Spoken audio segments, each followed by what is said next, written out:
So mga tol, magandang balita po para sa ating mga Pinoy boxing fans sapagkat sa kakatapos lang po ng laban ng kababayan natin na si Charlie Suarez sa undercard ng laban ni Jaime Munguia versus Eric Basinyan.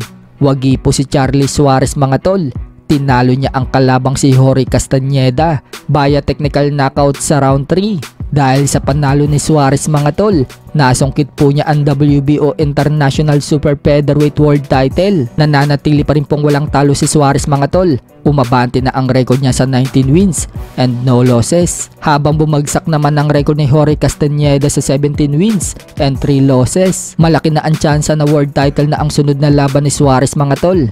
Gayong hawak na siya ngayon ni Chavit Singson. Kasalukuyan nga pong nakikipag-usap na si Chavit Singson mga tol dito kay Bob Arum upang mapalaban na si Suarez sa world title. Nagkakaedad na nga po itong si Suarez mga tol, 36 na po siya.